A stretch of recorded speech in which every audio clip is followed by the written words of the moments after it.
It was in the middle of first grade, and the kids in the neighborhood asked if I wanted to join the I Hate Dee Dee Club. And I said, "What's a Dee Dee?" And they said, "She's that girl who lives in the White House down the street." I said, "No, I don't want to join that club." Well, the following week, there was an I Hate Jan Club, and Dee Dee was in it. It's true. It's true. And to this day, at the end of Nautilus Avenue, there's a sign that says, "Watch for Children." This speaks to the longevity of black magic marker. It says, "Watch for children, except Jan." So at least they had a sense of humor, and I was fortunate enough to find friends elsewhere.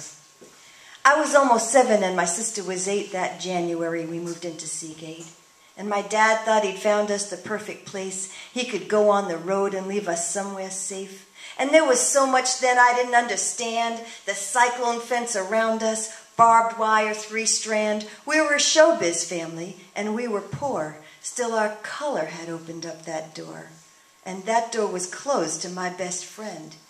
And shame was what that barbed wire meant. I cut that gate 1,000 times with wire cutters, with my mind, and every day I'd be outside that fence to a row of 3-story tenements. Yeah, every chance I got, I was outside.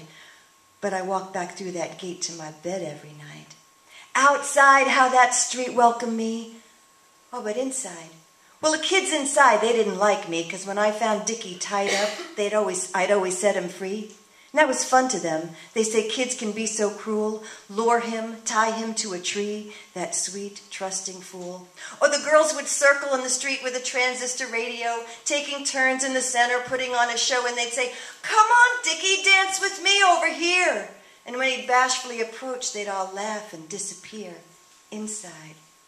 Oh, but outside, where my growing up memories are so sweet. Learning how to dance on West 37th Street, and everyone sharing, though we didn't have much, and the rhythmical chants of us girls jumping double dutch, and Motown pouring out of somebody's window, and the boys pitching pennies down by the corner store, and old men on porches sitting with their feet up, passing a bottle with a brown bag cover up, and everyone knew they were drinking port wine, and everybody's mama was also mine. I had at least 20 mamas on that block, and everybody's business was everybody's talk, and every elbow was calloused and thick from leaning on porch railings of cement-covered brick, and here goes somebody's sister rolling up the street with a laundry cart rattling behind her feet.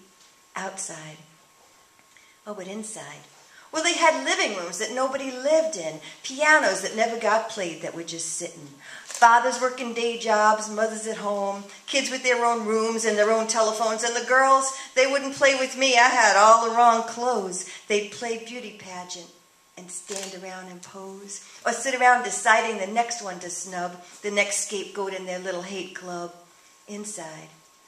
Oh, but outside, greetings yelled, joyful and alive, teens crumpled with laughter and slapped me 5 and, "Go ahead, girl, I'm scared of you," and, "All right, mama, you're looking good," and always some boys be talking some shit, and everybody knows they don't mean nothing by it, except that they mean to celebrate, and I do too, because I'm outside the gate. Thank you.